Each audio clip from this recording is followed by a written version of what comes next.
everybody. Welcome to the Stock Car Spectacle. I'm Ian Jortson, and today we are joined by NASCAR Xfinity Series driver Noah Gragson. Welcome to the Stock Car Spectacle, man. I'm glad to have you on. Thank you. Sorry it's taken so long. It's a really busy time of the year. So, Hey, I don't blame you whatsoever, man. You're a busy guy. You know, basically the most popular driver in the Xfinity Series, you know, whether people love you or hate you. But it's just great to have you on, buddy. Well, I appreciate it. I'm trying to see what all you got in your... I got a bunch of stuff, man. Got a bunch of great stuff. That looks good. I like it. Thank you very much. So we always start off the show with our Diecast of the week. Do you have like a special diecast you want to show? Yeah, I do. So my newest ones are these two. Ooh. Right here. I got this one from you. Yes, sir. This one's pretty badass. And I also got the race version Daytona win. Oh, yeah, dude. That's a gem right there. I got that one, too. That is probably one of my favorite diecasts that I have. I got a few more up here. Regular. Is that the Larson Clorox car there? Yeah, that's probably one of my favorites right there. Oh, absolutely. Brennan Gaughan race version from Road America. You got the Tony Stewart. Yeah. I was actually here for the Tony Stewart Sonoma win. Oh, really? You saw him take out Denny? That was awesome. Yeah. And then you got the Casey Canes last every year, which is pretty cool. Sweet. You got the Jeff Gordon Rainbow Bristol 2015. Alex Bowman door number. I thought this car was cool. It was all chrome, discount tire. Chrome McDonald's, Kyle Larson car. Prelude to the Dream, Kyle Busch.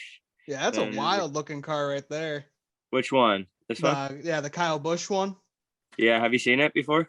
I've seen it on your story before, but I haven't really gotten a close look of it, man. That is badass. Got the dirt tires on it. Oh, absolutely. The hood, I don't know where the hood just fell to. Uh-oh. The hood comes off. Oh, really? Yeah, so that's pretty sick. Dude, that is bad. Look how short the roof is on that thing. Yeah, right. You don't have a whole lot of room in there. No. How do you even get in those cars, man? On the side, but there's not a lot of room. I got the merchandise hauler back there. Oh, very nice. And then Dale Jr. 2014 Pocono sweep car with the broom on the roof. Hard to see. Ooh. And then got this car signed by my buddy Jeff Campo. And then got Tug Yellen Mobile One paint scheme truck. I think this truck looks cool. I just really like the paint scheme and the 4 on there. I think it looks better with the 4 than any other numbers. Oh, and absolutely. We got the Kurt Busch Daytona win. Yep, that is my favorite race win diecast because he actually won that race on my 20th birthday. And Kurt's one of my favorite drivers growing up watching him, so that was pretty badass to see him finally get the Daytona 500, and it was on my birthday. Then we got this from you. Turned out badass. I wish they would have made these in 124 or something just to remember my first ever time in a cup car, but this one's probably the most special car I have. Well, thank you, man. Just because, I mean, it was my first ever cup car I've ever driven. So, I don't know. Hopefully we can get back to driving a cup car one day, but that's that. And we got a few more. PUBG, this car's cool as shit. Oh, I like this one. Is my favorite paint scheme that you have ever driven. I am so sad that they never made that diecast. I know. I'm lucky, extremely lucky to be able to get this one. Oh yeah.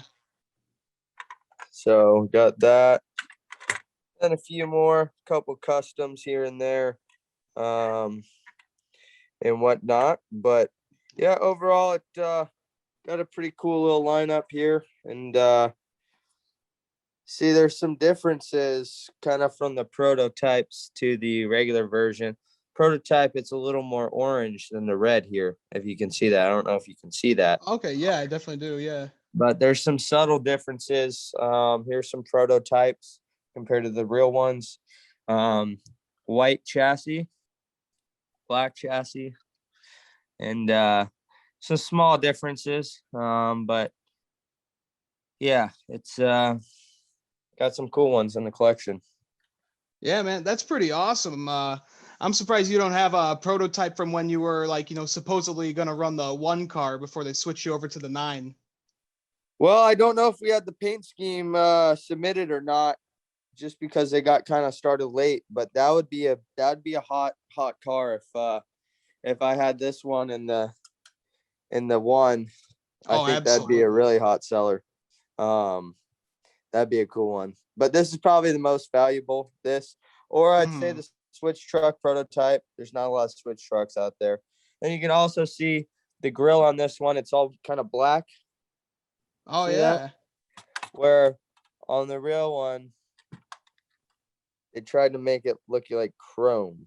Right. So I don't really like that. Oh, just the white. Pretty cool differences, though, with the prototypes. The white spot compared to no white spots, and it's just all black on this one. And then they got, that looks a lot better, just normal. Oh yeah, absolutely. And that is my favorite paint scheme in the truck series, is that Safe Light paint scheme. Still to this day, I still root for that truck just because obviously you drove it and it's just clean, Oh, absolutely. Yeah, that's what I got. I got your Safe Light truck. I don't have the switch truck though. The switch truck. I know it's the only one I have, and it's DIN number 1. Oh, dude, that is awesome. Ooh. Yeah, that's a collector's item right there. Yeah, so I got the prototype and DIN number 1. Those are pretty hot commodities. So if I ever get robbed, those are probably the 2 most valuable. Absolutely, man. Well, you got an awesome collection there. We also got this, my favorite candle. Ooh, there you go. Oh, used it up, I see. Very nice. Oh, yeah, I've been using it. It's nice. It's probably down to there. Let's see. Hell yeah. It's down to there right now. Dude, so I've used about, 60% of it, which is pretty good. Cool. Glad you like it. I got it off of Etsy, so if you want to find any more, they're all on Etsy. What is Etsy? Etsy is like a site where people just kind of make cool stuff and like customize it for you. Like I got this made for my Xbox gamer tag and Switch account. Oh, that's hard. Yeah. I'm gonna have to get it's an app. Yeah, it's an app website. I can send you the link for it, but it's pretty sweet. You can get a lot of cool stuff done on there. That's dope. I'm trying to see what else you got over there. You got some cool stuff. Yeah, man. I got a pretty good studio right here. I can send you more pictures of what I got in the studio. Text me some pictures after this because you got some cool stuff. Oh, you got the Kurt Busch. Is that the Daytona 500 win right there? Yes, it is. Yes, it is. I got the flag. I got the diecast right there.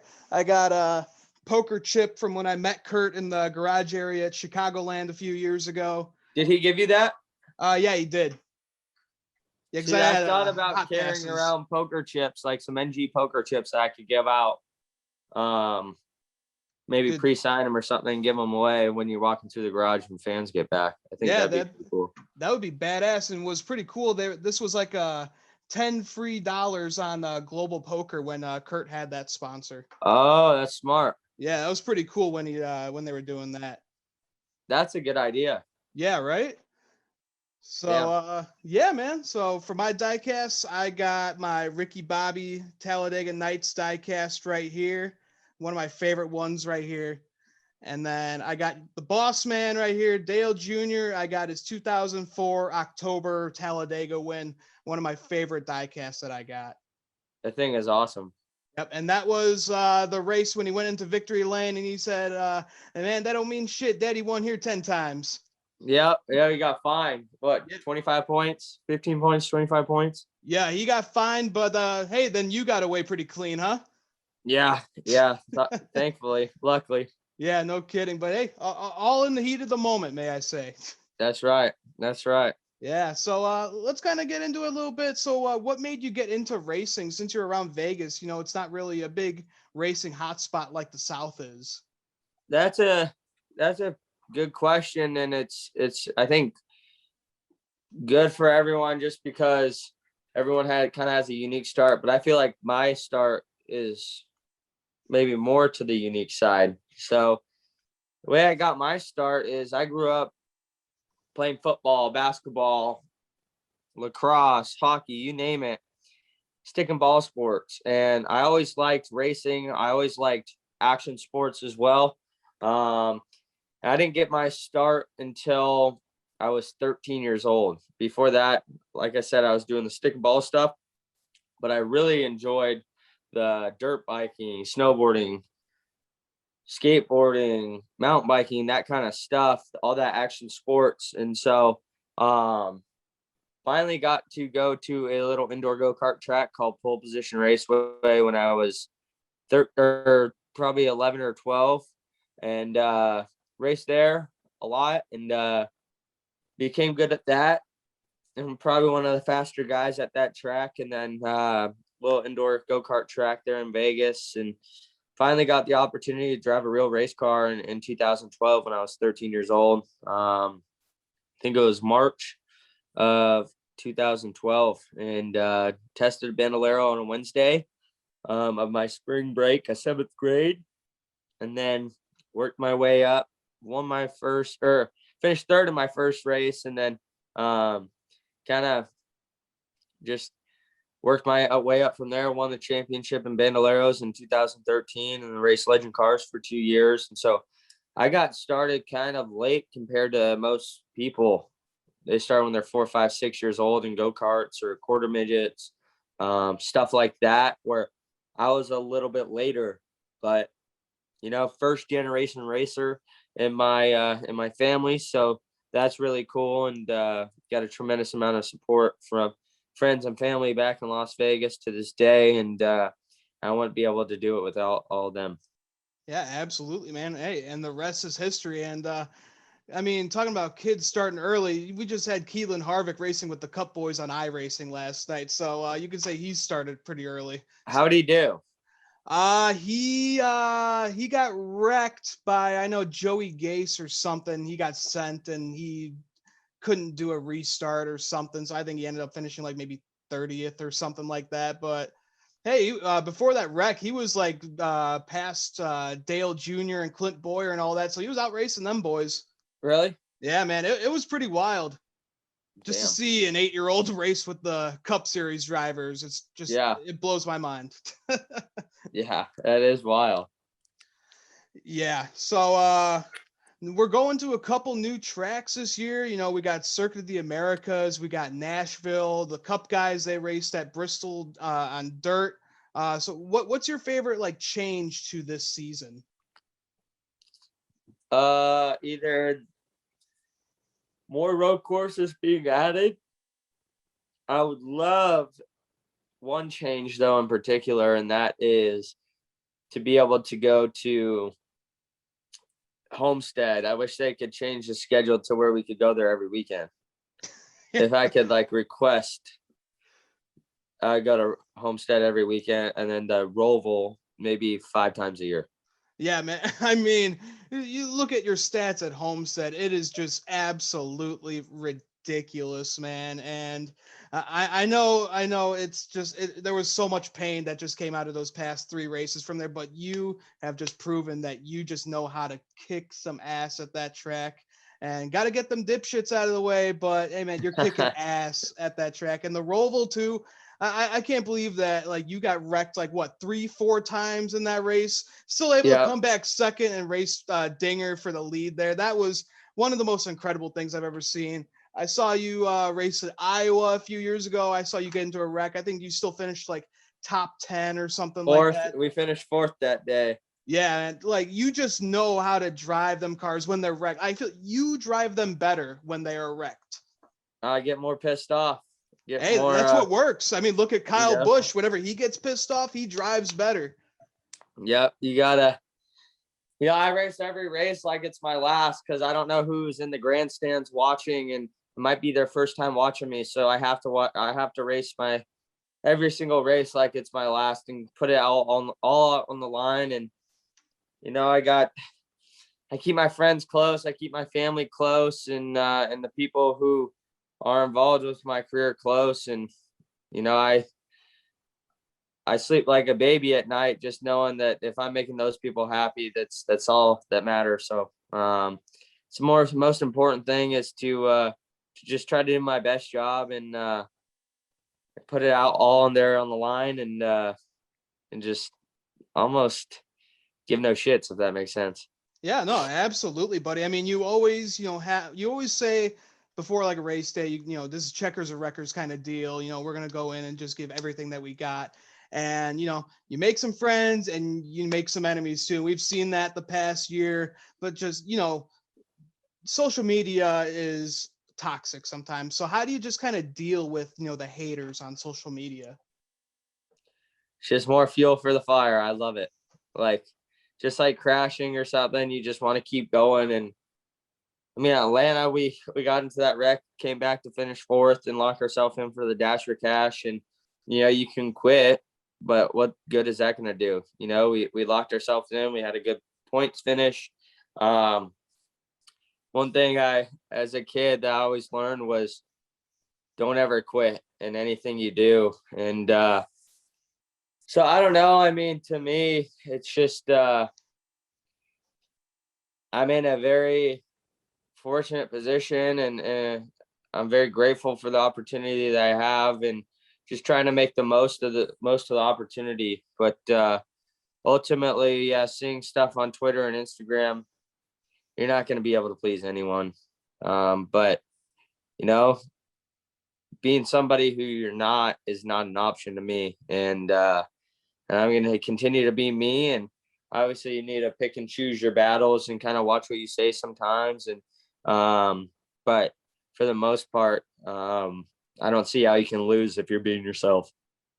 Yeah, absolutely, man. You got to stay true to yourself. And just one thing that I found really cool, I always listen to the Dale Jr. download, and I heard that you started doing some Jiu Jitsu lessons actually, and just looking pretty good in the fights so far in the past year or so in the I'd fight like to get column. a few knockouts under my belt. I haven't quite knocked out yet.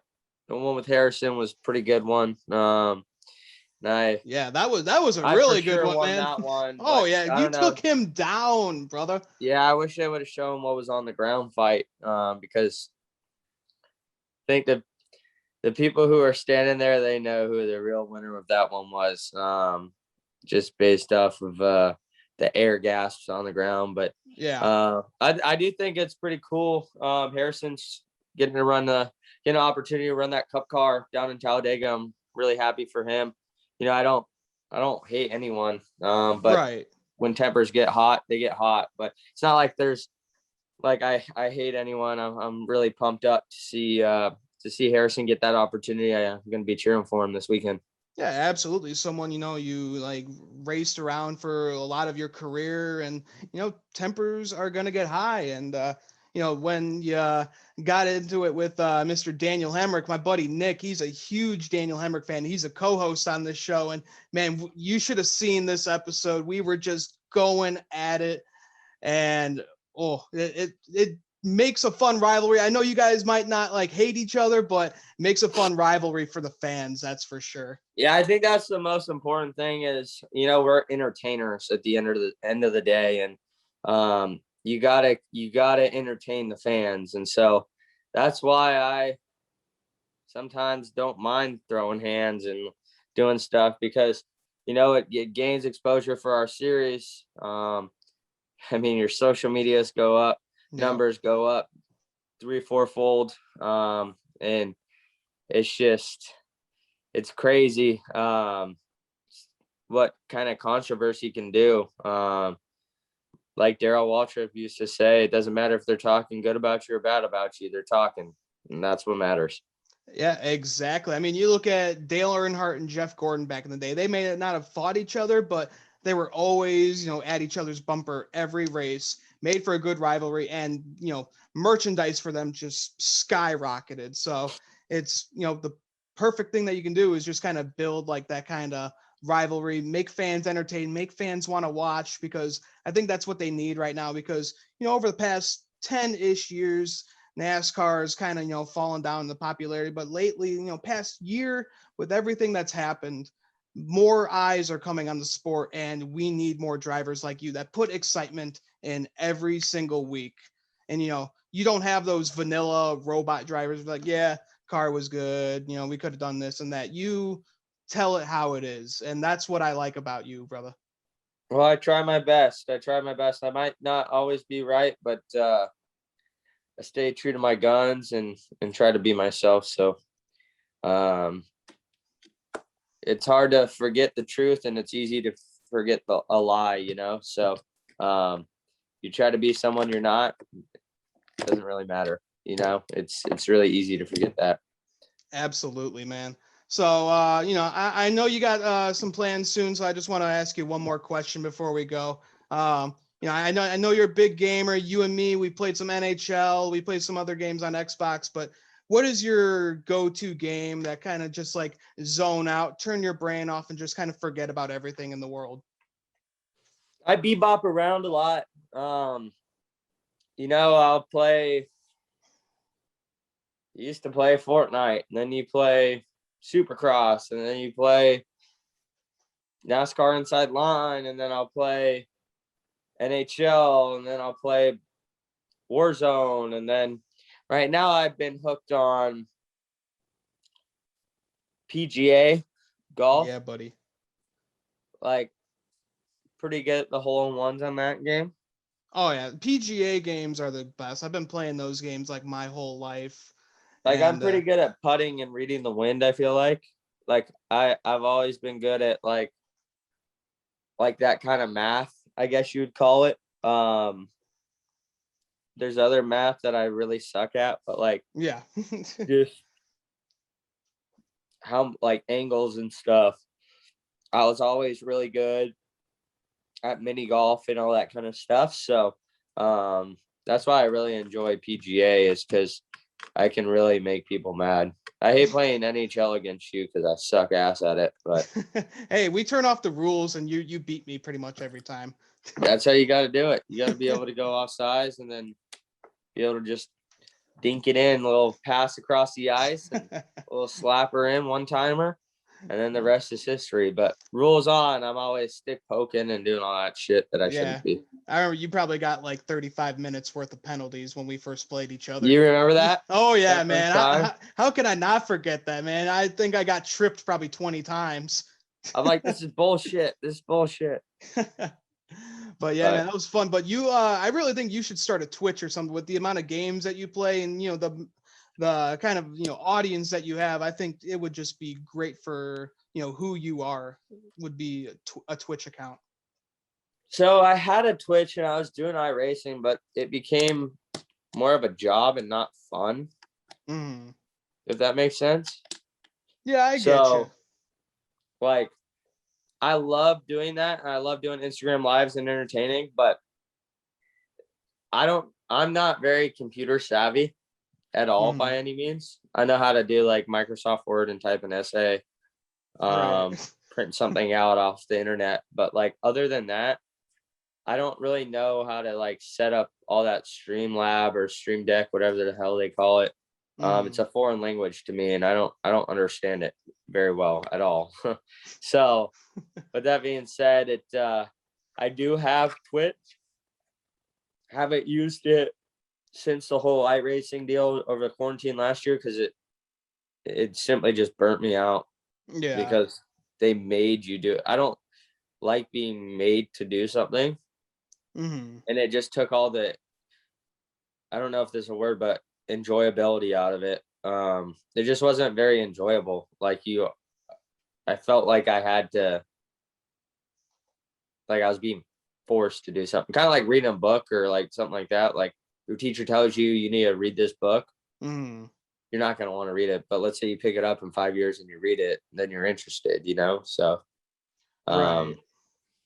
yeah, I'd rather do it on my time instead of being forced into it.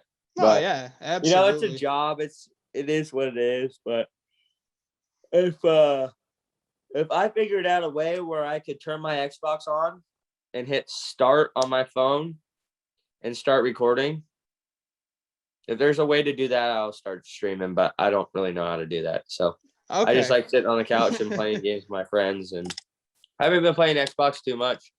Lately I go through phases where I'll play for a month straight and then won't play for 4 months and then play for 2 months and won't play for 4 months and then won't play for 6 months, so Oh yeah, I know how it is. yeah, but I don't know, one day it'll come. Yeah, there you go. But hey, I still want to take you on in PGA. I found a pretty cool custom course that someone made.